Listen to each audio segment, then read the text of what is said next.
three of you, I'll say it for a third time. Good afternoon. Thank you for coming, all of you. It's so nice to see this room absolutely filled to the gills, and you'll understand. You understand why that is, and you'll understand better in about an hour.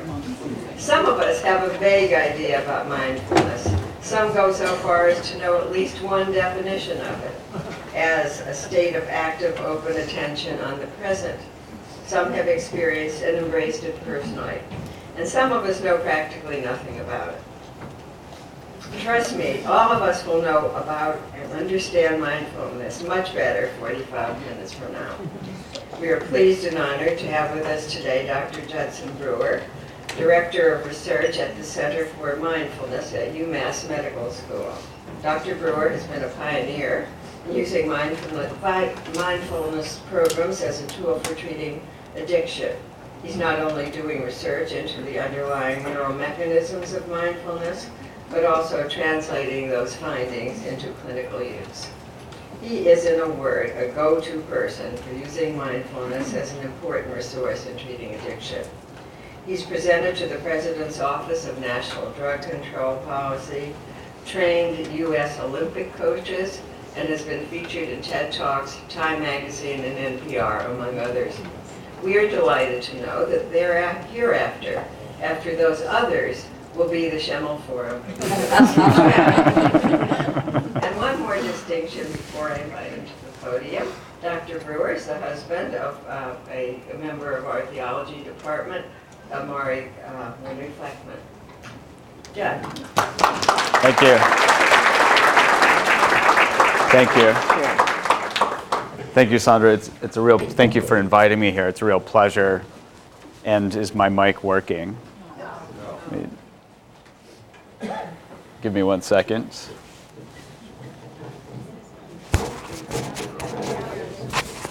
Is that just misplaced? Sorry. Is it, so can you hear it when I do this? But it doesn't sound very good. This is where I get to be mindful.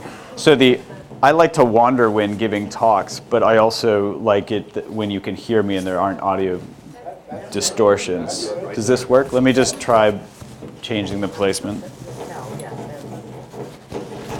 Perfect. Okay, but you can't hear me. Give me 1 second.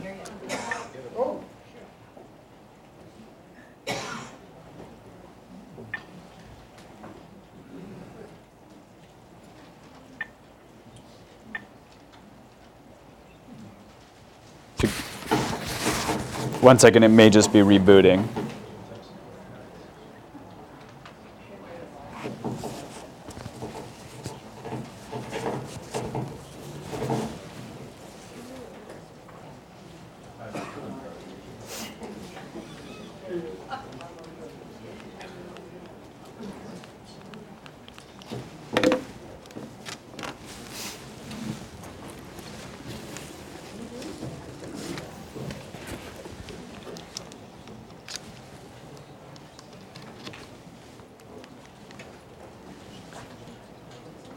Okay, the system's rebooting, so give it a minute. Go ahead and finish eating your lunch and give me 1 second.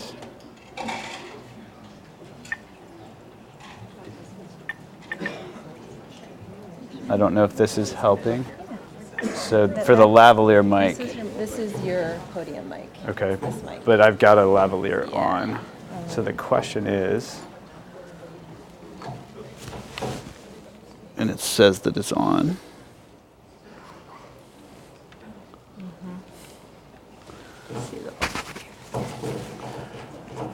So it may just be, is that better? Just the placement. Great. Okay, so we were doing something that was working, and I think I know what that was. I think this whole, and it doesn't affect my mic at all? Okay. Well, let's see if that helps. Is that better? Yeah. Okay, great. Is it good enough for me to get going? Yeah. Excellent. Thank you. I think we're good.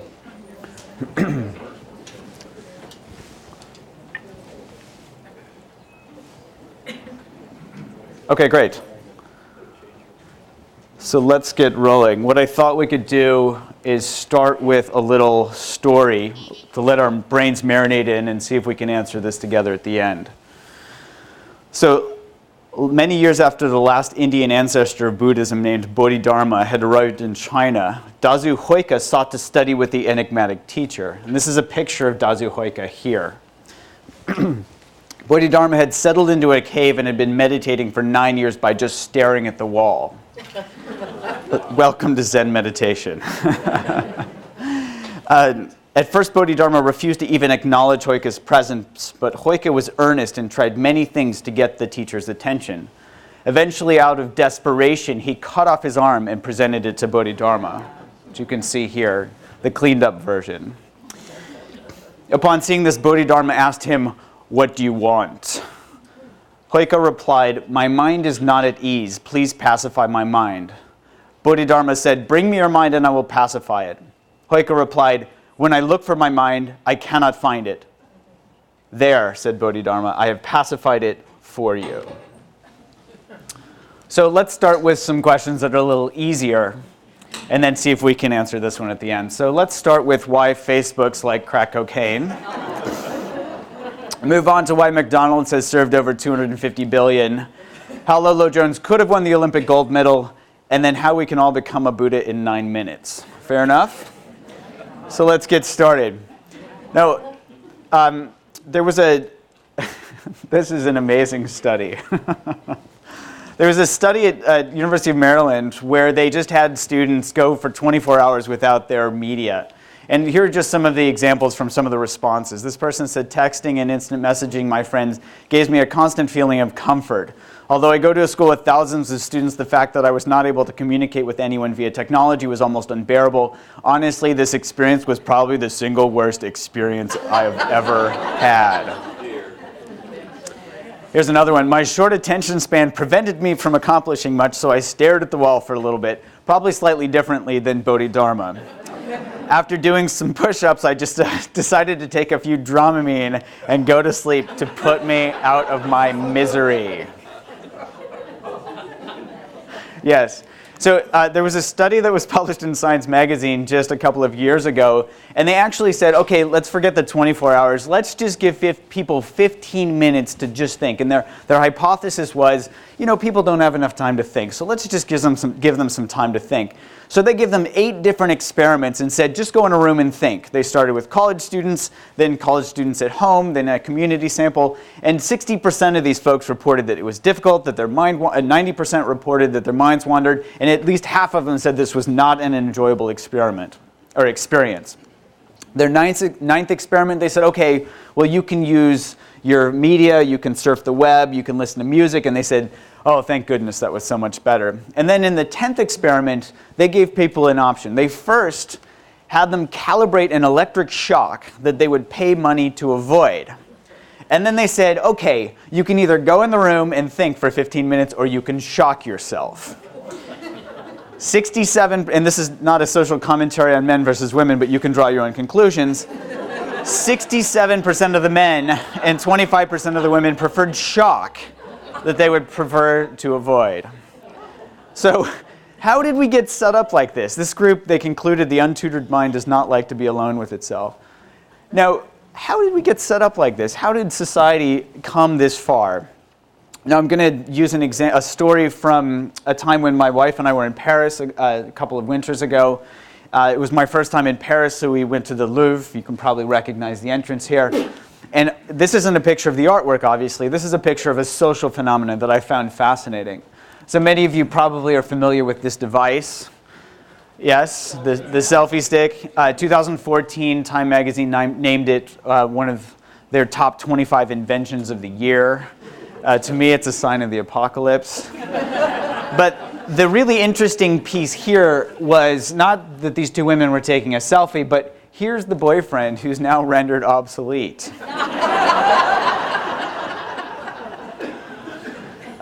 So for those of you when in France, here's the French version of the selfie stick.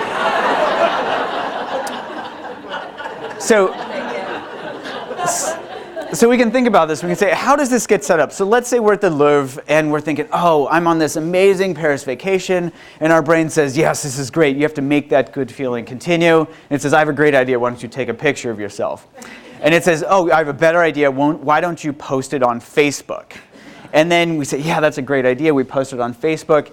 And then we spend the rest of the time in the Louvre checking our phone to see how many likes we got. So this is a true phenomenon. So there were a couple of studies that actually showed how this gets set up. There was a study done at Harvard where they gave people a choice to earn money or to talk about themselves. Of course, people chose you can guess what they chose. But interestingly, when people were self-disclosing, they lit up a brain region called the nucleus accumbens, which is the same part of the brain that gets activated when you smoke crack cocaine. This second study that was done in Europe basically replicated those findings, and they could predict the amount of time people spent on Facebook by the amount that their nucleus accumbens was activated.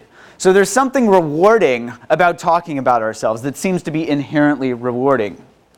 Now, if we go back to that Louvre example, it can feel good to talk about ourselves, and also our brain can say, well, if it feels good to talk about ourselves, when we don't feel so good, maybe we should go on Facebook and we'll feel better. And now people are describing this as Facebook addiction disorder because people go on these online social media sites to regulate their mood, which of course doesn't help and leads to negative outcomes. In fact, a study that was just published this year showed that so on the y-axis here is the amount of depressive symptoms that people report, and on the x-axis here you can see total times per day, visits per week, and global frequency scale of the amount that people use social media. So you can see a direct proportional relationship. The more people spent on social media, the more likely they were to report depressive symptoms. So yes, gasp. So how did this get set up? It's interesting. We can think of this example. Let's go back to the Louvre example. We're at the Louvre. Our brain says, hey, that feels good. Let's make that good feeling continue. We have this urge to post on Facebook. We post on Facebook, and then we lay down this memory. Now, what I'm pointing out here is birth of self-identity. Why? Because the Buddhist psychologists described this process 2,500 years ago, basically to a T. And the only difference they had in language was this birth of a self-identity, the birth of a self, which we now describe as memory. And they also said, yes, this gets reinforced every time we do that behavior, whether it's posting on Facebook or doing something else. And we can even think of the unpleasant scenario. There's this craving for the unpleasant to go away, so we go and look on Facebook, thinking that that's going to help us, but it only helps us in the short term, or maybe not help us at all. Now, the Buddhists also describe this in an interesting way. So I'm using glasses here, but they actually used a term that they called ignorance. So we see the world a certain way, and we don't see it clearly.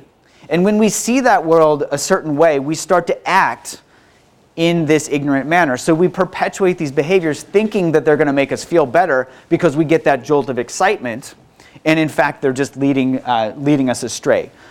They describe this process using the term samsara, which literally translated means endless wandering, right? Because we keep posting on Facebook or going on Facebook to feel better, but in fact it's leading to negative outcomes all along. There's one other thing I'll point out here is that they actually highlighted this sense, this me, this identification. When we start identifying with our behaviors, this is where the problems begin and then also are perpetuated. Now, if we can also break this down into a very simple formula. Think of it as trigger, behavior, reward. So these are the simplest things that you need to set up a habit. They described this 2,500 years ago with these 12 links of dependent origination, but you can break it down to its essence. So trigger, behavior, reward. Whether it's maybe we don't feel good and we know that chocolate tastes good, so we eat some chocolate. We see the chocolate, we eat the chocolate, we feel slightly better. That's the reward. But if we're eating chocolate because we're feeling down or because we got a bad grade on an exam, we're not actually helping us. The chocolate's not going to suddenly help us get better exam scores. So we're just going to perpetuate these processes without fixing them. Alan Watts, many of you may be familiar with him. I think he really nailed it with this quote. He says, ego, the self which he has believed himself to be, is nothing but a pattern of habits. So we reinforce this, I eat chocolate, or I go on Facebook, or I do whatever behavior to make myself feel better. But in fact, I'm just reinforcing this concept and not actually helping whatever the problem was in the first place. I think this another way of putting this. Now, I'm going to show you a video from a Weight Watchers commercial. This is a 1-minute commercial that they put out a couple of years ago. If you're happy and you know it, eat a snack. If you're happy and you know it, eat a snack. If you're happy and you know it, then your face will surely show it. If you're happy and you know it, eat a snack. If you're sad and you know it, eat a snack. If you're sad and you know it, eat a snack. If you're sad because you're feeling down or generally bad, if you're sad, eat a snack. If you're bored and you know it, eat a snack. If you're lonely and you know it, eat a snack. If you're sleepy and you know it, if you're guilty and you know it, if you're stressed, eat a snack. If you're human and you know it, then your face will surely show it. If you're human, eat your feelings, eat a snack.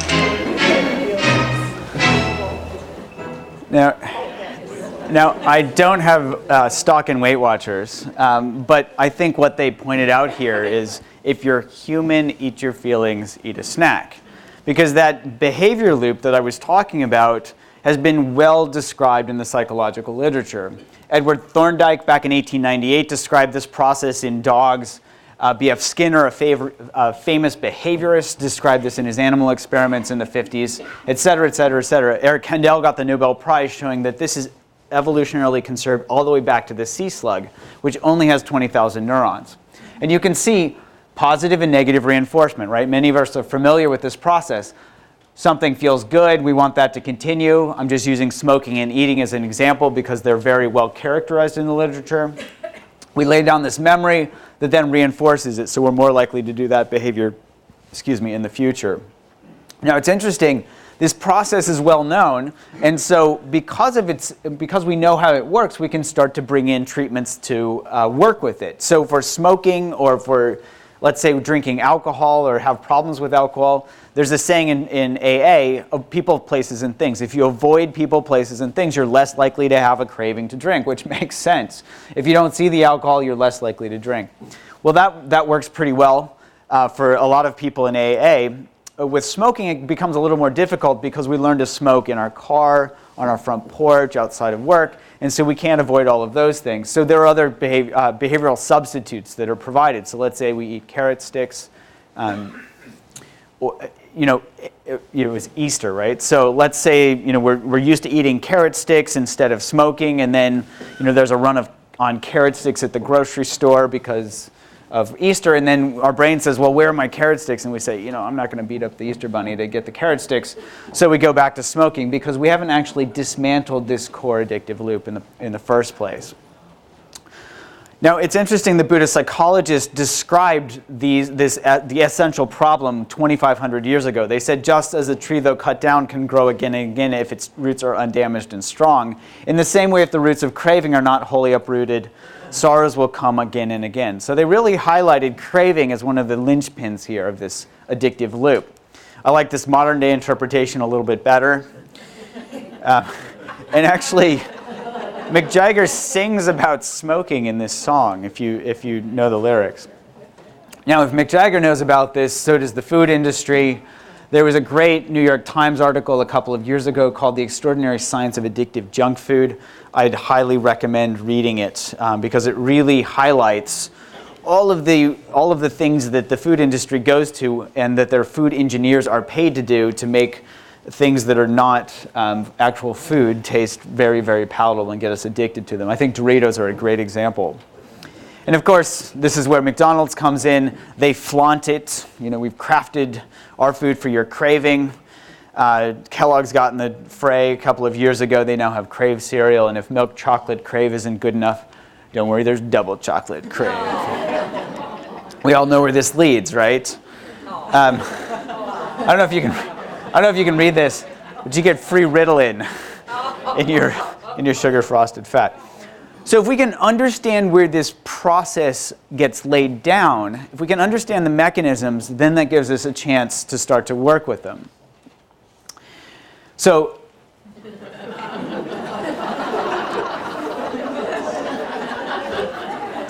many of you, as Sandra talked about, some of you might be mindfulness in fact, I know there's some mindfulness practitioners in the room. Some of you might even be mindfulness teachers, personal meditators, or know nothing about mindfulness. So I'm just going to assume, for the sake of argument, I want to make sure that everybody understands just some working definitions. Now, John Kabat-Zinn, who pioneered a lot of this work in the West back in the 70s, uses a very simple working definition of paying attention in the present moment on purpose, non-judgmentally, which can sometimes feel like a mouthful. So if you can think of it as, we're paying attention to what's happening, but we're not being pushed or pulled by it. You think of that wanting, that craving. We're not being sucked into that craving, and we're not being, we're not really throwing away or pushing away things that we don't like.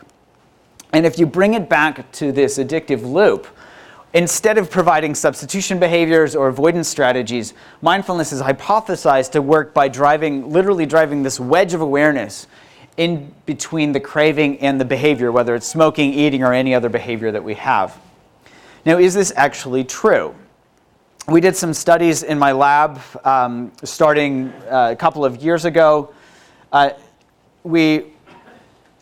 We did a study with smokers, and in particular, we worked with people who are trying to quit smoking, because smoking, I don't know if it's paradoxical, but is unknown to many, is actually one of the hardest addictions to quit, because you can spend 30 years reinforcing that habit 20 times a day if you just smoke one pack of cigarettes. It's harder to walk down the street with a crack pipe. You're more likely, and all the things that happen with these other addictions. So a lot of people come to us in their 40s after they've smoked on average 20 to 30 years. Most of my patients have started smoking around the age of 12 or 13. And we actually say, when they come into our clinic or to our studies, we say, okay, go ahead and smoke. And they look at us like they're in the wrong room because they came for a smoking cessation program. We say, no, go ahead and smoke, but just pay attention to what it's like. And it might seem paradoxical, like we talk about just paying attention, is that actually going to change our behavior? Well, what happens when we pay attention to our behaviors such as smoking? Here's an example from one of the people in our lab. She said, mindful smoking smells like stinky cheese and tastes like chemicals. Yuck. So what she learned, probably a lot of these folks, this is a huge wake-up for them, because they haven't realized that they've been smoking for 40 years and smoking doesn't actually taste that good for them. And they start to realize and become disenchanted with that behavior that first time that they do that. Now, this is a critical moment, because they're not trying to convince themselves, we're not trying to convince them to do any behavior. We're just saying pay attention as you behave. And they start to recalibrate the rewards that they thought they were getting just by paying attention. Now I love this Yogi Berra quote. He says, you can observe a lot just by watching.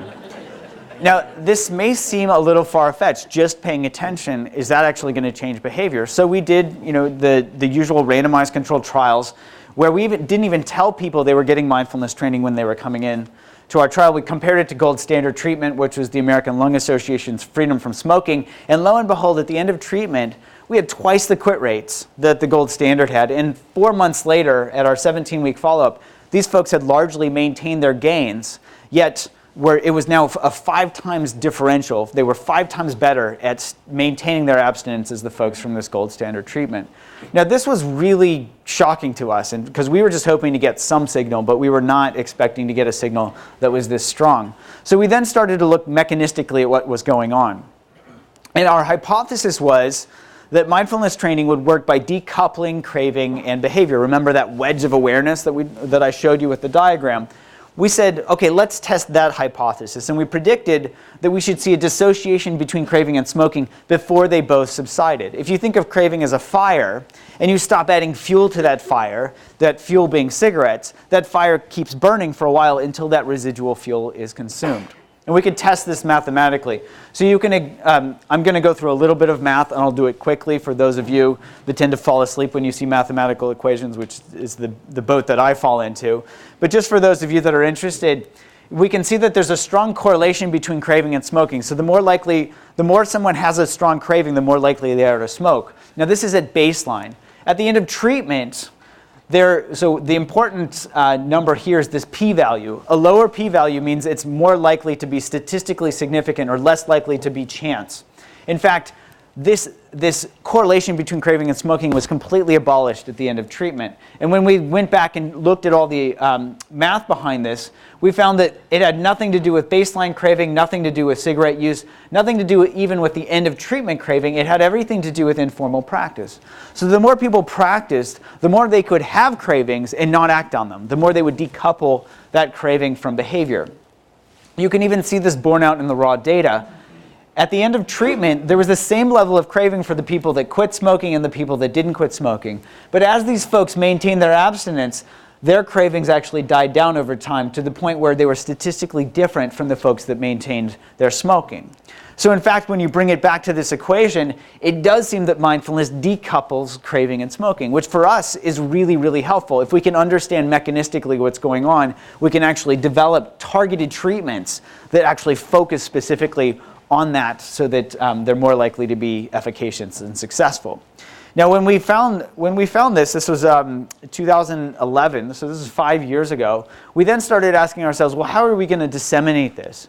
Now, it's really difficult, and I won't go through all the data. One of my colleagues at Yale was developing studies to see how well therapists followed manuals. And she found that therapists are really good at doing therapy, but they're not actually great at following somebody else's manual. So she started playing with online delivery of cognitive behavioral therapy, and we took her cue and said, well, what if we can actually deliver mindfulness training through an app? Now, what do I mean by this? Well, we're testing this app called Craving to Quit, where we can cut that manual into 21 days of bite-sized training. So people can get a playlist where they get short bits of training every day, and they can learn this stuff in context, which is really, really important. We can also develop animations that help keep people engaged. I'll show you an example of that. We can use in vivo exercises where they can smoke or practice mindfully smoking. They couldn't smoke in our clinic because it was on a smoke-free campus. And importantly, we can embed experience sampling so we can actually sample their experience as they go through the program in their own context so we can test the efficacy. And we can even bring our mindfulness practices to their fingertips right when these cravings arise. So for example, this informal practice that I mentioned that was most likely to be correlated with outcomes is called RAIN. It has the acronym RAIN. So you have to recognize that's a craving. Now, for a lot of us, for those of us, probably none of you smoke, you can substitute, oh, that's a craving for, oh, that's anxiety, or oh, that's a thought, a thought or a self-destructive thought that I have about myself. We can use this in many ways that are related to these habitual formations that we develop in our own lives that are parallel to smoking, but not necessarily smoking itself. So as I go through this, you can see how this can apply to many other behaviors. We have to next allow this craving or whatever to be here, because typically these are unpleasant sensations. That's why we do some behavior to make them go away. Paradoxically, we learn to turn toward these experiences so that we can see what they actually feel like in our body. And this is where this I comes in, investigation. And we just you can ask the question, what's happening in my body right now, and get really curious about it. Now, cravings are unpleasant, as I mentioned. Now, what does curiosity actually feel like? Is it pleasant or unpleasant? Pleasant, yeah. So when we get really curious, we can actually flip the valence. We can flip our experience from being unpleasant to pleasant in the very moment that we're trying to get rid of a craving.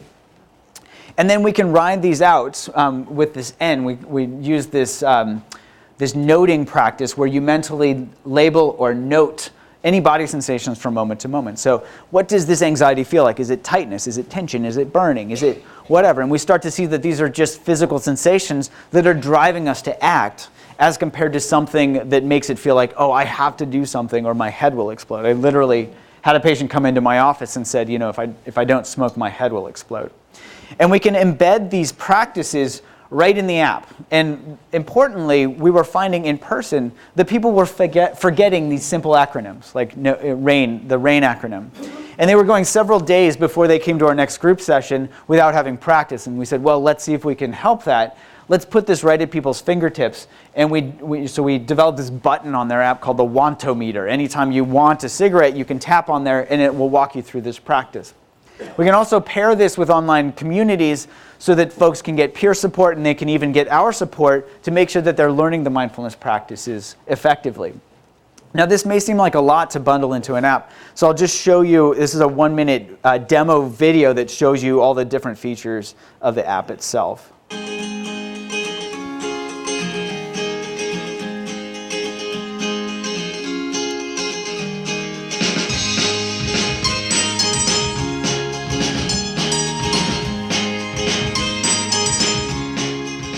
Welcome to Craving to Quit, a 3-week program that will help you quit smoking. This training, delivered live at Yale University, has been shown to be twice as effective as other quit smoking therapies. Now I'll walk you through the basic idea about how habits are formed.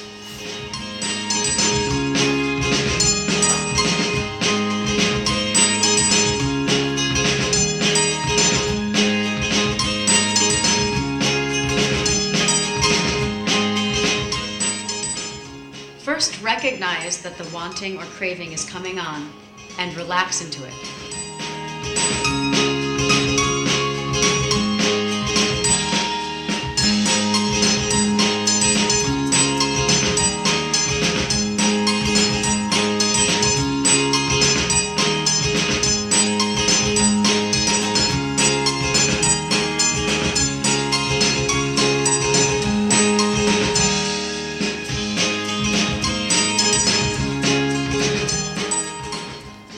And I'll show you an example now of what these, what our animations look like so that we can drive these points home in a way that's very palatable and accessible to folks. Today we're going to explain cravings through the metaphor of a screaming child. I know you've heard and seen a child throwing a tantrum. Perhaps for some of you, it was your own child. This child is screaming because he wants something. And you as the parent want him to stop screaming. All your child wants is a lollipop. So in this metaphor, think of your cravings as the child's tantrum. The lollipop is like the cigarettes. But what should you do? Yell at the child? That might make things worse. Gag the child? That will stop the screaming in the short term, but you know what will happen as soon as you take the gag away. You could just give him a lollipop. Congratulations! You just taught your child to scream for lollipops. In other words, you just taught him that screaming is a good way to get what he wants. What might you do instead? Here's a novel concept. Just let him scream himself out. What? Have you ever seen a child scream forever? Sometimes they scream so hard and so long that you think their head, or your head, might explode. But it never does. What happens instead? Eventually, the child gets tired and stops. So you can get a sense there, these concepts, which are simple but not always easy to practice, can be delivered in different ways to the point where people can really start to understand how they work. Now, it's interesting, we had a story, when we were first pilot testing the scripts for this app, there was a woman that was reading the scripts and she said, this is really funny. I've started changing my snacking behavior just based on reading your smoking scripts. And at that point, I had an aha moment. I said, wait a minute, and started looking back at the literature and found that this habit loop process that we're talking about is actually set up evolutionarily so we'd remember where food is. And so it made a lot of sense that she was starting to see how she was stress eating and applying these principles to her own eating habits. And that was 2-3 years ago now, led to the development of our next program that we're testing now called Eat Right Now, as in eat correctly in the present moment, where we can help people with stress and emotional eating. Now, this is a really exciting time for us because we can take these therapeutic modalities and we can even start to think about how we can in novel ways start to deliver these to folks. So is it apps? Is it online communities? Is it, how does this work with in-person training? Because mindfulness training typically has been delivered through live group sessions, typically. And what we're starting to play with now at the Center for Mindfulness is what's described as a flipped classroom model, where we can deliver the daily trainings at home through an app, and then we can do the homework in class through weekly in-person support sessions. So we have mindfulness teachers, such as MBSR instructors, who are trained in the program, and it can lead meditation exercises and also help people get feedback and help on what they're dealing with in that week. And everybody can learn in that group-based format. So we're really excited to test this out as a next generation therapeutic for in this very strange healthcare system where the system's really trying to figure out how we can disseminate treatments that are evidence-based, that are therapeutically based and mechanistically based, but in ways that are cost-effective. And group models are one way to do that. And when we deliver the didactics through apps and other online media, we can keep the fidelity of the didactics themselves very high. So that's something that we'll be testing. We're actually going to be starting to test that in the next couple of weeks at the Center for Mindfulness. I'm very excited to see how that goes. So now I'm going to shift gears just for the next few minutes to talk a little bit about the neurobiology of what's going on in our brains during with mindfulness. And what I'd like to do is start with a story of Lolo Jones.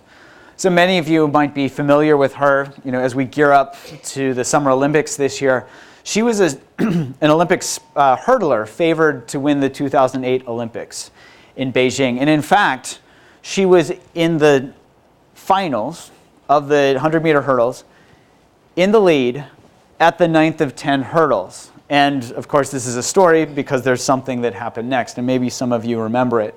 In an interview with Time magazine, she said, "I was just in an amazing rhythm, and then I knew at one point I was winning the race. It wasn't like, oh, I'm winning the Olympic gold medal. It just seemed like another race. And then there was a point after that where I was telling myself to make sure my legs were snapping out. So I overtried. That's when I hit the hurdle." So the important point here is not that she was thinking, not that she was having thoughts. As you heard from her interviews, she had plenty of thoughts. Oh, I'm winning this race, blah, blah, blah. But it was when she got caught up in her thinking, she started trying to make herself do something. She literally tripped herself up. All she had to do was let her body do what it knew how to do, and she got in the way. Now, how often do we get in our own way? There was a study that was done a couple of years ago where this was done at Harvard, where they gave people an iPhone app, basically, and just pinged them as they went through their normal day. And they pinged them and asked them if they were paying attention to what they were doing and how happy they were. So how often do you think people were mind-wandering during their normal waking life when they did this study? How often? 25, 50, 75%, 100% of the time.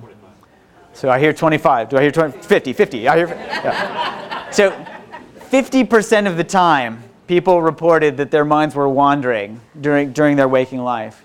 And the sad part of this is when you took all those data together, on average, people reported that they were less happy when their minds were wandering than when they were actually just paying attention to what they were supposed to be doing in that moment, whether it was work or taking out the garbage. So we daydream a whole lot of the time. And you can think of daydreaming as a simple way of, like when we get caught up in something. And it's pretty easy to snap out of it. We're in lecture, we start daydreaming, and the lecturer says, "Hey, are you here?" And then we wake back up and we're back there. You can think of stress being a little farther along that continuum where we're caught up into it. And boy, wouldn't it be great if we could just say, "Hey, no, snap out of it," and then we're not stressed anymore. So you can get that sense where this is a little bit where it's got its teeth into us a little bit more. And on the far end of the spectrum, you can think of addiction, where we're doing all sorts of things. So a simple definition of addiction is continued use despite adverse consequences. So we're doing things to the point where we can't, even though we know it's really bad for us, we're still so caught up in that behavior that we can't stop.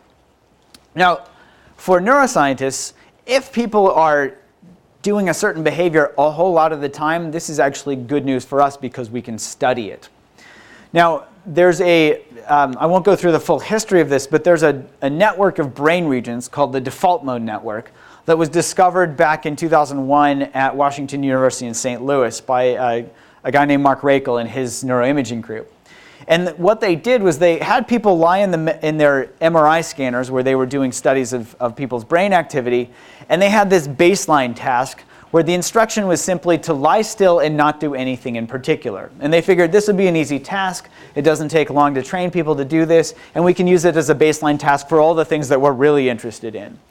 And what they found was that over time, this network kept getting activated over and over and over during this baseline, and it was talking to itself. So there are a bunch of brain regions that were talking to each other. And you can see these two yellow dots here. Don't worry about the details.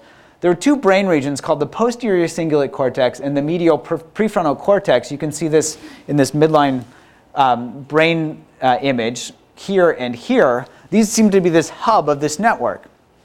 And they seem to be talking to all these other brain regions. And they had no idea what to make of their data. They actually sat on their data for 2 years before publishing. And in fact, when Mark Rakel was inducted into the National Academy of Sciences, which is like the scientist equivalent of winning the Olympic gold medal, he published this as his inaugural paper because it's kind of like, we'll peer review this, but not really. And because he was so nervous about his data. And in fact, this is one of the most highly cited papers now in all of neuroscience because it's so reproducible. So what's actually going on here? One of my collaborators at MIT did a study where she had people do that same baseline task, lie still, don't do anything in particular. And then she also had them do a self-referential task where she showed people adjectives. And so these adjectives were smart, kind, things like that. And she had people just decide whether these words describe them, this self-referential task. And then when she looked to see if there were similarities in brain activity between don't do anything in particular and something related to me, guess what? There was this huge overlap in this default mode network. You can see here in the green blobs in the medial prefrontal cortex and the posterior cingulate cortex. Why? Well, what do we do when we don't do anything in particular? What are we thinking about? This guy. Yes. So it's all his data started to make sense. Oh, we tend to do things that are self-referential when left to our own devices. Now, I'm going to bring up there's a reason that I'm talking about the default mode network. I'm not trying to make this sound like a downer to all of us. This is just the way that our brains work. Now, when you explore the posterior cingulate cortex in particular, it's an interesting brain region because it gets activated when you show people who are addicted to cocaine videos of people smoking crack cocaine. It also lights up like a Christmas tree when you show people who are addicted to cigarettes, people smoking. So there's something about craving in particular that activates this brain region. And in fact, I'm just going to go through this list quickly just to show you how many different things activate this brain region. And then we'll talk about it afterwards. So this resting state that I just mentioned activates it. When we do mind wander, when we're not thinking about anything in particular. When we do these self-referential tasks, it activates the posterior cingulate. When we start to think about ourselves in social situations, when we like a choice that we've made, when we do prevention goals, induced immoral behavior, care and justice issues, guilt, emotional processing, and of course my favorite, craving. So what the heck do all of these different cognitive tasks have in common?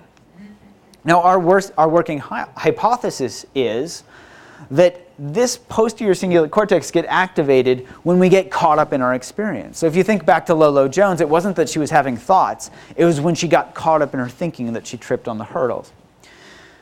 So what's the task of mindfulness training? Well, we could argue that it's to get out of our own way. And I'm going to also argue that mindfulness training, this task of getting out of our own way, is not only shared amongst different Buddhist traditions, but it's just shared among all of the contemplative traditions that I'm familiar with. So in Christianity, and thank goodness I've got a biblical scholar to correct me here on all these things, but my concept of this is it's dying to the small self so that we can open up to it. Well, I will stop there because she can describe this much better than I can.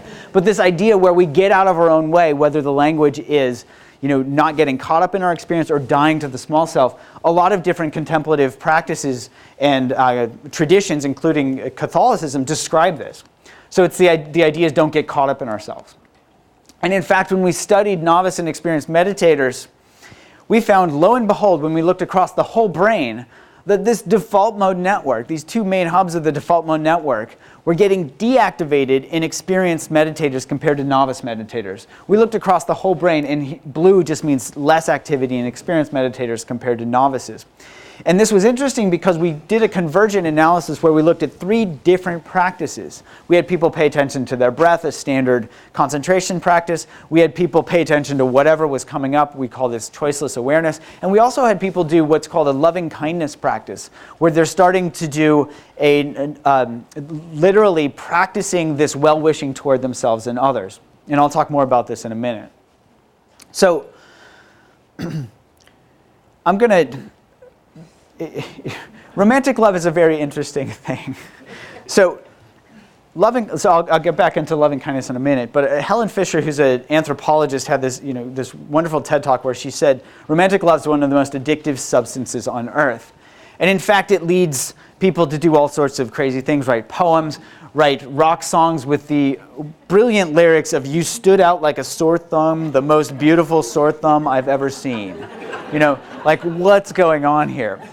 And what she's talking about is, lo and behold, when we're caught up in romantic love, we activate these same reward centers in the brain. So the ventral tegmental area is this brain region that projects into the nucleus accumbens and spritzes dopamine when we smoke crack cocaine, and lo and behold, when we think about romantic love partners. Now it's interesting because you can actually separate romantic love from other types of love based on different things. But if we think about it simply as this reward-based learning process, we see a text from our new romantic love interest. We text them back, and they say, "Oh, thank you for the text. We get this reward." And for any of you that have colleagues that have just started a recent romantic relationship, it seems like they're on crack, right? They're not getting their work done. If they haven't gotten that text, they start to get irritable. They go through a withdrawal, all of this stuff. And lo and behold, it seems that this is the same type of learned behavior, whether it's romantic love or smoking cigarettes or eating chocolate or whatnot. Now back to loving kindness meditation. The practice with loving kindness is, so you can start it by, there are many ways to practice it, but it's fostered by developing this well-wishing toward ourselves and others. And it's often fostered by repeating phrases of "may you be well," "may you be happy," "may you be free from suffering," "may you be free from harm," to both ourselves and others.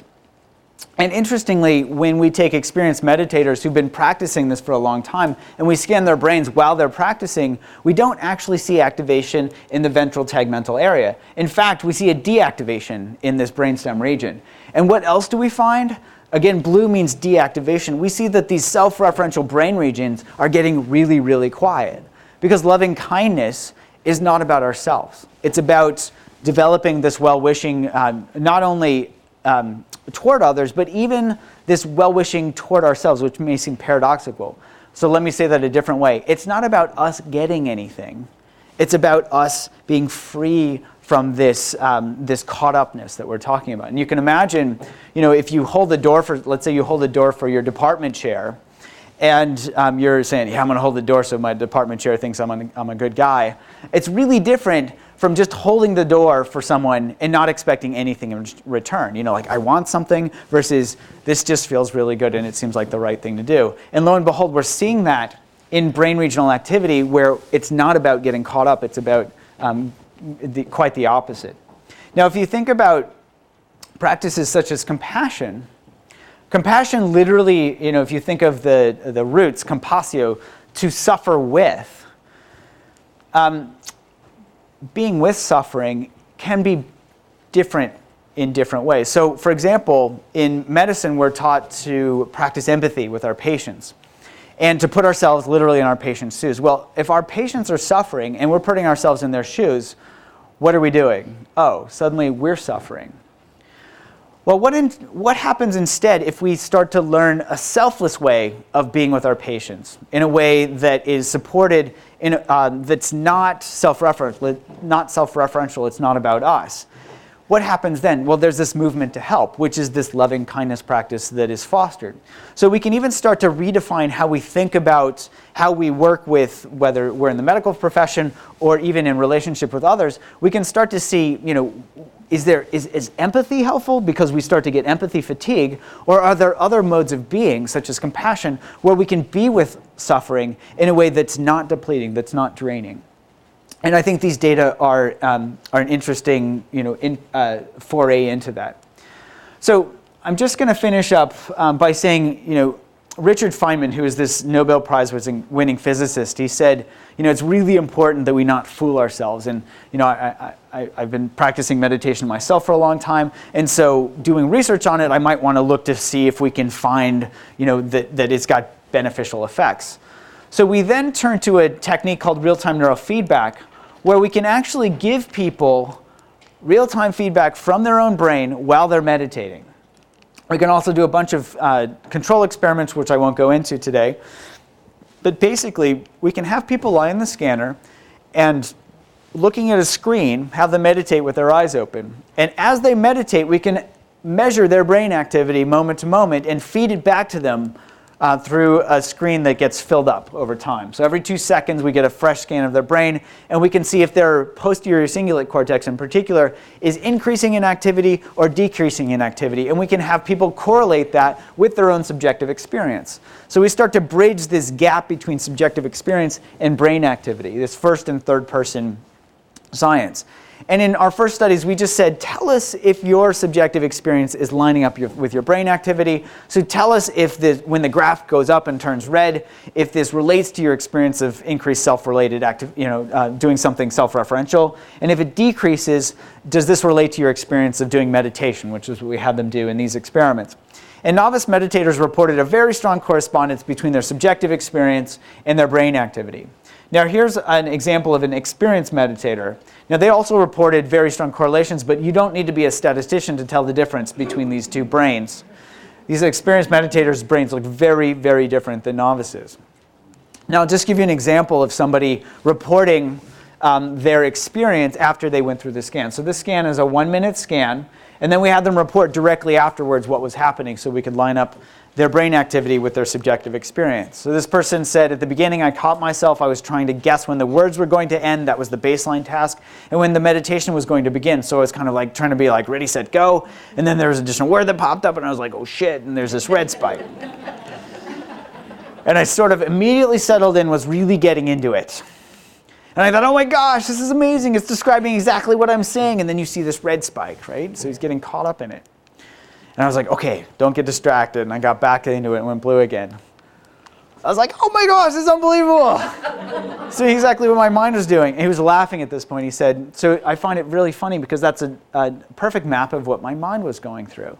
Now, I'm not going to go through the data, but we could actually parse this out and start to directly link up in a very objective way, and even in a blinded manner, line up people's direct experience with their brain activity. And we found some paradoxical things. So here's one example. This person said, I wondered I wasn't using the graph as an object, so I tried to look at it or somehow pay attention more. And when they tried to pay attention more, it went red. In contrast, here are a couple of examples. Person said, toward the middle I had some thoughts which I don't see on the graph, maybe because I let them flow by. Here's another one. I noticed the more I relaxed and stopped trying to do anything, the bluer it went. Oh, now I understand what Yoda was talking about. There is no try. And in fact, for those of you that are familiar with the psychologist Mihai Csikszentmihalyi, he describes this state of flow. This state when we're fully immersed in the present moment. He describes it as selfless, it's timeless, it's effortless. And in fact, we actually caught this on film with somebody in the scanner. She said there was a sense of flow, being with the breath, and it deepened in the middle. And you can see here, her posterior cingulate dropped into the floor here. So if we step back and we can say, are you kidding? Because these experienced meditators are very experienced. They're practicing they've been practicing about 10,000 hours. So does it really take this long to change my brain? This is where we can come to Vince Lombardi, who's this famous Green Bay Packers football coach. He said, it's not about practice, it's about perfect practice. So what does it actually take? If we think of, what's it take to stir the mindfulness soup? What are the ingredients that are actually needed? So of course, paying attention. But what else is needed? So here's a novice meditator, just learned to meditate that morning. A lot of red, brain transplant, right? No, what happened? His brain looks completely different after 9 minutes. We said, well, what's going on? And he said, oh, well, the more I relaxed, the less of a struggle it was to prevent my mind from wandering. What this guy didn't know was he was describing what's described in the Buddhist literature as the 5th factor of awakening, passaddhi, which is literally translated as tranquility or relaxation. So when we're relaxed, it's actually a lot easier to pay attention as compared to trying to force ourselves to pay attention. So he learned from this feedback, even though that wasn't the experiment, that if he relaxed, when he didn't try to do it, it actually went a lot more easily. Here's an experienced meditator who said he was focusing on his breath, and in particular the feeling of interest, wonder, and joy that arises in conjunction with subtle mindful breathing. Again, remember that curiosity, what curiosity feels like? Look at his brain. Boom, boom, boom. Through the floor. Now what he was describing was the 2nd factor of awakening. So when we're curious, when we're interested, we can stay on the object more. And in fact, this brain region gets really quiet. Here's one more novice. He said, I don't think your feedback works because I was thinking about my breath and it went red. Very next run, again, brain looks completely different. He said, oh, I get it. Feeling the physical sensation instead of thinking in and out. So instead of getting caught up in his thinking, he just relaxed in and just felt that bodily sensation. Now this is really helpful because it's really hard in a cognitive way to train people to really pay attention to their physical sensations. How do we tell people to drop the self when the self is so used to doing things? There's this saying, you can't solve a problem with the same consciousness that created it. So if we can give people feedback that's completely unbiased, we might be able to start to help train this. And that's actually what we're doing. We have a clinical study running right now where we can give people what's described as source-estimated neurofeedback using EEG instead of an expensive fMRI scanner. And actually, the easiest way to show you this is a 60-second clip that Anderson Cooper came into our lab and we hooked him up. So let's see if this works. This is just the next generation of exercise. We've got the physical exercise components down, and now it's about working out how can we actually train our minds. Dr. Brewer is trying to understand how mindfulness can alter the functioning of the brain. He uses a cap lined with 128 electrodes. We're going to start filling each of these 128 wells with conduction gel. The electrodes are able to pick up signals from the posterior cingulate, part of a brain network linked to memory and emotion. This is all just picking up electrical signal from the top of your head. Since attending the mindfulness retreat, I'd been meditating daily. I was curious to see if it had an impact on my brain. We're going to have you start with thinking of something that was very anxiety-provoking for you. Okay. When I thought about something stressful, the cells in my brain's posterior cingulate immediately started firing, shown by the red lines that went off the chart on the computer screen. Just drop into meditation. Okay. When I let go of those stressful thoughts and refocused on my breath, within seconds, the brain cells that had been firing quieted down, shown by the blue lines on the computer. That's really fascinating to see like that. Dr. Brewer believes everyone can train their brains to reach that blue mindfulness zone, but he says all the technology we're surrounded by makes it difficult. So that's just to give you a snapshot of what we're aiming to be able to do in the future. But what I would really like to close with is to say, what if we have lived our lives mistaking what some describe as mistaking excitement for happiness? So this caught upness, this excited quality, if we can start to train people to notice what it feels like when we're relaxed and joyfully in an open awareness, we can start to train different types of rewards. So instead of the trigger being whatever gives us a roller coaster ride and then us jumping on the roller coaster to get that excited feeling, what if we can start to notice whenever we're caught up and have that be our new trigger, our behavior instead of doing something or getting something externally is to just be curious and let go. And then our reward becomes this joy of letting go. We might be able to see completely different, big shifts in, letting go of old behaviors and forming new ones that might be more related to the greater good. For example, with compassion, generosity, and selfless behavior as compared to trying to get as much as we can. And if we bring it back to these models, it does seem that both behaviorally and neuroscientifically, this getting caught up in craving is the linchpin here, and we can start to break that link itself. I'm just going to end with a couple of quotes. The ego is the bottomless pit of suckiness, and so you finally let go of that self that clings to itself. True freedom comes when ego goes. Now, here from the Bible, listen to this. Have the same minds amongst yourselves that was in Christ Jesus, who, though in the form of God, did not consider equality with God something to be clung to for his own advantage. Something to be clung to for his own advantage. Rather, he emptied himself. So with all of this in mind, let's see if we can answer this riddle for Dazu Hoika. My mind is not at ease. Please pacify my mind. Bring me your mind and I will pacify it. When I look for my mind, I cannot find it. There, I have pacified it for you. So I'll stop there and just thank all of the people that did all of this hard work so that I could be up here talking to you and describing it. And in particular, all the folks that literally donated their brains for this research. And I'd be happy to stop there and take any questions. Thank you for paying attention, even if it was only 50%.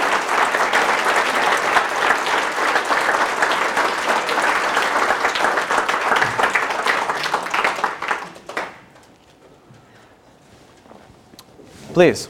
You mentioned the app. Is that app available for public at all? Right, and I'll repeat the question in case folks didn't hear it. So that we have two apps. One is called Craving to Quit, which is currently in clinical trials, but also available to the public. We made it available because we wanted folks that might find this helpful to be able to use it. So you can find it, probably the easiest way is through their website called cravingtoquit.com. But it's also, you can find it on the iTunes and Google Play stores. We'll have the Eat Right Now app out literally within a couple of weeks that will be available to the public. It's in clinical trials now at UCSF, but we also wanted to make that available. So the Craving to Quit's available, the Eat Right Now will be available in the next couple of weeks. Yes? I may have missed the point, but are all brains equally susceptible, whatever you want to say this? For instance, is a right-sided brain that's equally applicable as a left-sided brain, a math brain equally as an artistic brain, or in modern terms, a Donald Trump brain equally with a sandwich brain? Really good question. So the different types of brains, are we susceptible to similar types of things? Now, as a clinician, that question is really essential, because if we're going to disseminate treatments that are going to help a lot of people, there's got to be some common element that we're targeting. Otherwise, we're going to have to develop this for this person, this for this person, this for this person. So as you probably saw, these are midline brain structures that we're talking about. And it seems that whether you're right dominant or left dominant, we've tested people based on handedness and all sorts of different things.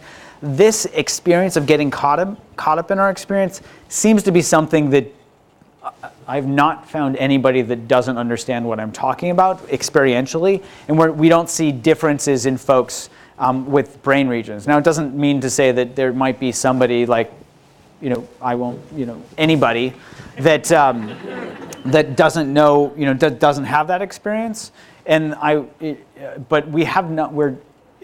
There are probably some examples of that, but the general population, we're finding this paradigm seems to line up pretty well. And we'll know more as we study, because we're studying novice meditators who are going through our mindfulness-based stress reduction program right now. So we can follow them prospectively as they go through the program. And we're collecting a bunch of other data to see if there are certain personality types and other things that might affect those outcomes. But in general, we're finding that this is a pretty conserved process. Yeah, really good question. And there was a question in the back, yes?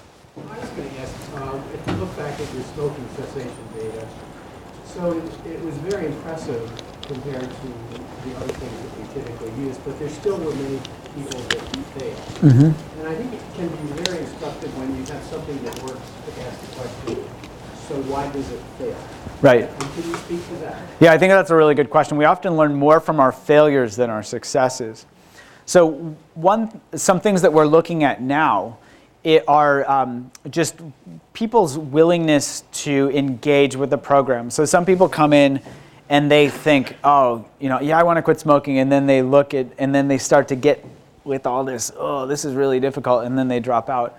So we're looking at the different factors that affect failure, and there are things like people's actual interest in changing their behavior. Some people, they're like, oh, I didn't actually want to change that. They realized they didn't want to change that behavior once they actually got into the program. And there are also things where people just don't have the tools to learn to get engaged with the program. So we're starting to explore those now. Just as an example, we've started playing with in-app coaching, where we can, as people just download the app, we can say, okay, we've got a coach for you that can help you get engaged with the app, specifically coaching toward engagement, so that we can start to get the folks that are falling down and help them get up quickly and get in the habit of learning this. We're finding that as people get more engaged with the app, they're off to the races. But folks that are very early in the process, and it may be just that whole difficulty in changing behaviors, where it's really uncomfortable to change any habit that we have, especially if we've had it for 20 years. So we're playing with a lot of these different types of things to see if we can really hone in on what are these things that make people fall down, because like you're pointing out, that's where we're going to learn the most and be most likely to help folks. So thanks for the question. Yes? Is the program adapted to smoking equally adapted to other kinds of addictions? Yeah, really good question. So is this adapted to other addictions? We started with smoking because it was the hardest addiction in general to quit. And we figured if we could see a signal here, we could then start to broaden the practice, these practices, so they would be available to general addictions. So our hope is by the end of the summer to have this, have a general addictions program that will be applicable for folks, whether they're trying to cut down on drinking, using crack cocaine, using heroin or other opioids and things like that. Because the principles here, in terms of getting caught up in the behavior, and this is probably what you're getting at, they're the same. So we just haven't had the funding or the team to be able to develop all of these things at once. We wanted to start with a proof of concept, and now we're pretty confident that we can move forward. And we're just trying to get the funding to do that. So thank you. Yes, please. Would this be applicable to people in prison, for instance, who have an addiction to pornography or, child pornography, things like that? So the question, Could right. you do that in a prison? Right. So the question was, could you do this in prison? And especially like prisoners have all sorts of addictions, like pornography and things like that. This could be applied in prison settings, absolutely. One thing I'd like to do is, if these were applied in prison settings, to make sure that they followed the folks as they got released from jail, because prison is a very different setting from real life. And I don't think that internet porn is available in prison. I don't know.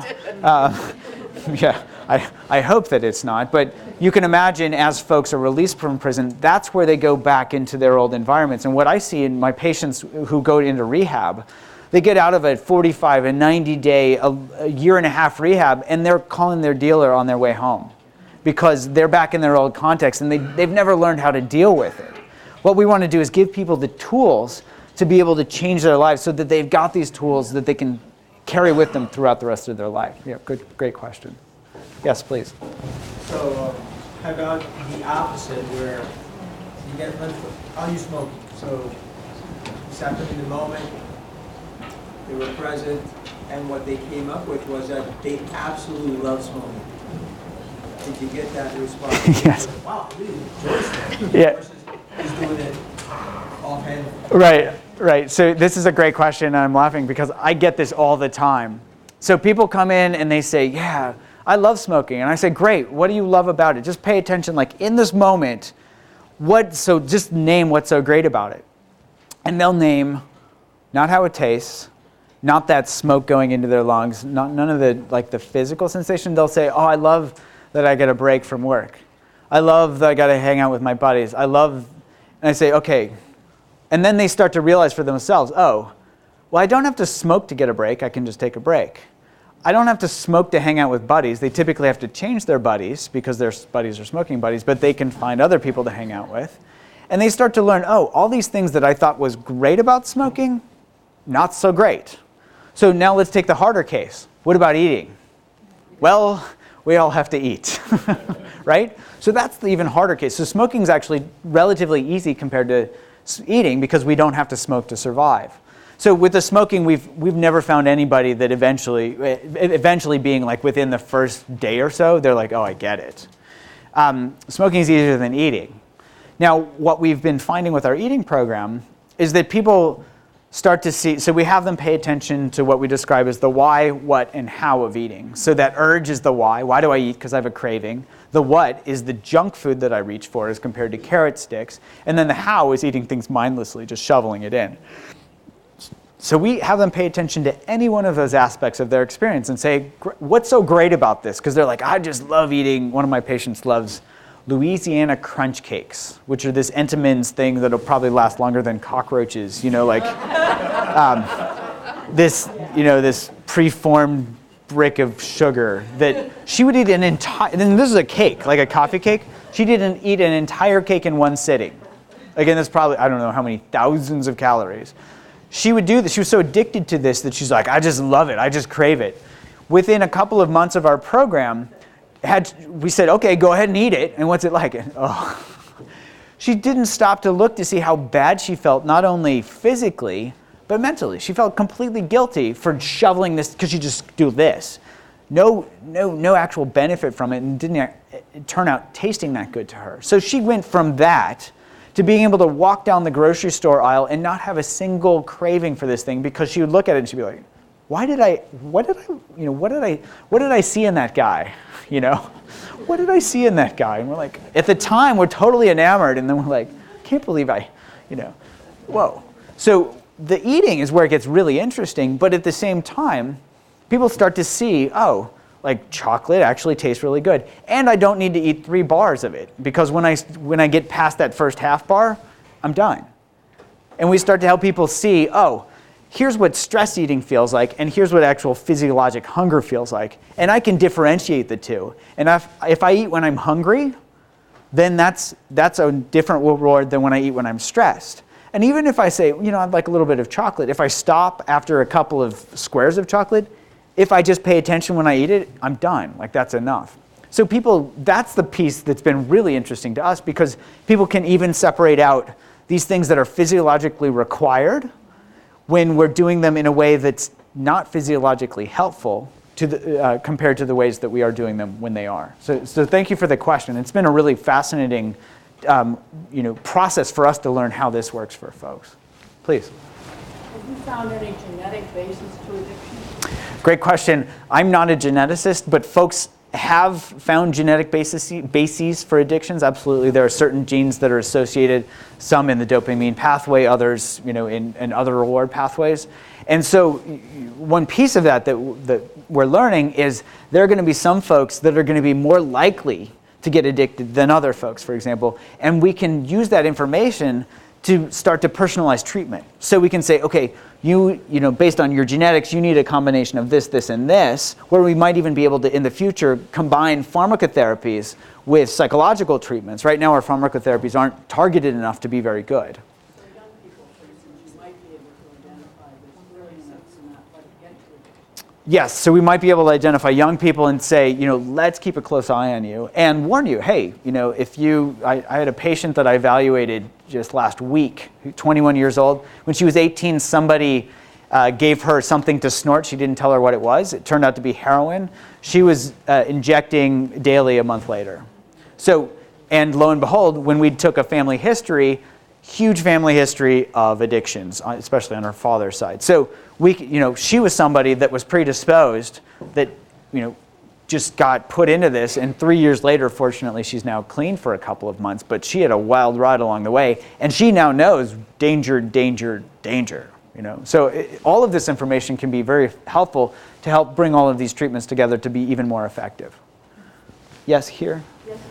Have you dealt with people who have bulimia or anorexia in your program? Have we dealt with folks who have bulimia or anorexia in our program? I specifically have not targeted folks with anorexia. That is a really lethal disorder, and I didn't want to, from an ethical standpoint, I didn't want to start there, because I want to make sure that we're taking baby steps and really honing our treatment as we go. Everybody in my clinic that I've worked with, I think every person that's been through my eating training through my psychiatric clinic meets binge eating disorder criteria. So they aren't necessarily, clinically meeting the criteria for bulimia, but they are binge eating, based on their emotions, and that's where we found that it's been very effective. Haven't specifically done the binging and purging folks yet, but again, we're trying to start with, with these other populations before we bridge into these others. And honestly, folks with anorexia in particular it really takes a team to help folks with anorexia. So that's not something that I would be really careful, my own self, other folks might feel comfortable doing this. Giving people online and app-based training for something like that, I'm just not sure I would start there. So it's a good question, and it's not a road that we've gone down yet. Yes, please. As a registered dietitian that teaches mindful eating, this is very exciting that you're looking into that as an addictive process, because we've had such little, success with weight loss, because we never really look at that underlying coping mechanism that is happening. Yeah. And could you just for a moment speak about how the brain, the wonderful changes you found in the 8-week meditation, the science that was done on that, just some hope, that even as opposed to just an experienced meditator, all the great things that they found in those 8 weeks. Right. So the brain's already changing, is what I'm saying. Right. You could get someone to do it. It's working. Right. And so you're asking about 8-week courses. Yeah. We haven't actually finished our data collection for the 8-week classes that we've looked at, and there have been some folks that have reported some things in the literature around like the MBSR programs. Honestly, there's been a lot of variability in the literature, so I don't actually feel comfortable saying these are definitely things that I know are going to be replicated down the road. And so I look for replication before I report on things. So for example, our data have been replicated by other groups. A number of times I just saw one this morning where somebody had replicated some of our connectivity results. And we also, with our neurofeedback stuff, is really helpful in terms of really lining that stuff up. With the 8-week courses that we have not, I still think the literature needs to mature a little bit more before I'm comfortable speaking about that. Others might be able to speak about that, but I just don't feel that comfortable yet. I'm a little conservative. And the neuroscience field in general has gotten a lot of heat in terms of irreproducibility of results, so I don't want to contribute to that. Maybe one last question, and then we'll finish up. It's just an observation. Yes. Years ago now, I was chaplain at Harvard. Right as Herbert Benson was getting the Mind-Body Institute going, and he was interested in inviting the religious community to work with the student body to understand this work he was doing. So he invited the members of United Ministry at Harvard to come, and a chunk of us did, and it was to this 3-day workshop. So anyway, it was interesting to me when you said that religious traditions for many years have had some understanding of what you're describing, because that's what happened in the conversation.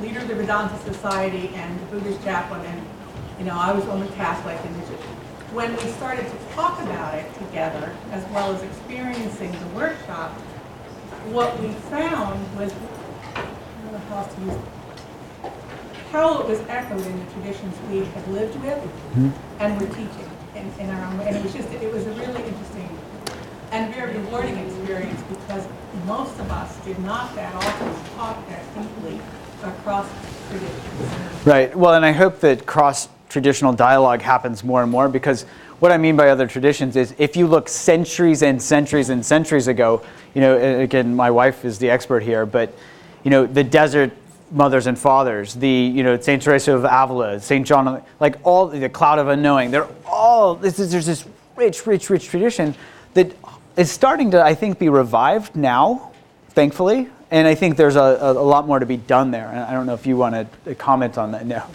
no comment. But hopefully this dialogue will continue more and more so that we can see the commonality in our humanity. And we can all, God forbid, work together to decrease suffering through all of our various traditions. So maybe we should stop there. And again, thank you very much.